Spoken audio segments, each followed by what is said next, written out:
Hej, jeg har desværre en rigtig trist nyhed om meddelt til alle de ansatte her i Jonas Co.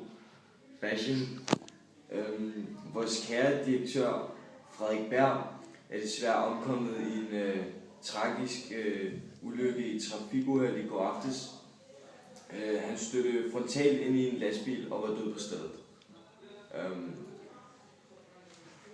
Inden for de næste 2 uger vil der komme et møde, som handler om, hvad der skal ske nu, og hvem der eventuelt kunne tage over for Frederik Berg som den næste direktør. Er der nogle spørgsmål, kan du stille dem til vores sekretær, Camilla.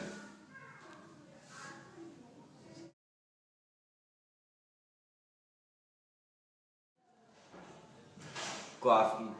I går aftes omkom Frederik Berg, direktør for Jonas Co. Fashion, i en tragisk ulykke, da han stødte frontalt ind i en lastbil og omkom på stedet.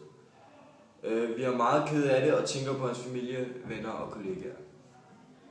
Og nu vil jeg stille om til vejret med Camilla Mikkelsen.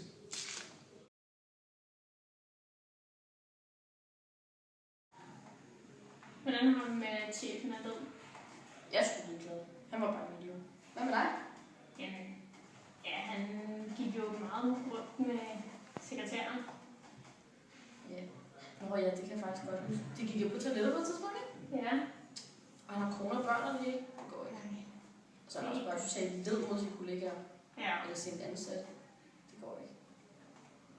Jeg er sgu glad for, at han er væk. Så nu er det mig, der er direktør. Det er sgu meget godt.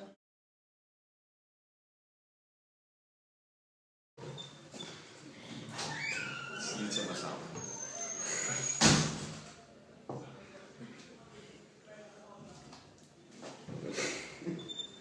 Det er overhovedet ikke sjovt, det her.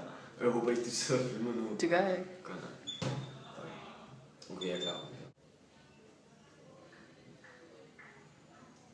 Okay. Nu. God aften. I går omkom Frederik Berg, direktør for Jonas Co. Fashion. Du udlægger den hver gang, det er dig, der udlægger den jo. Jeg kan ikke tage det se. Det var din egen, den der. Det var ikke mig. Jonas er helt væk, mand. Jonas er helt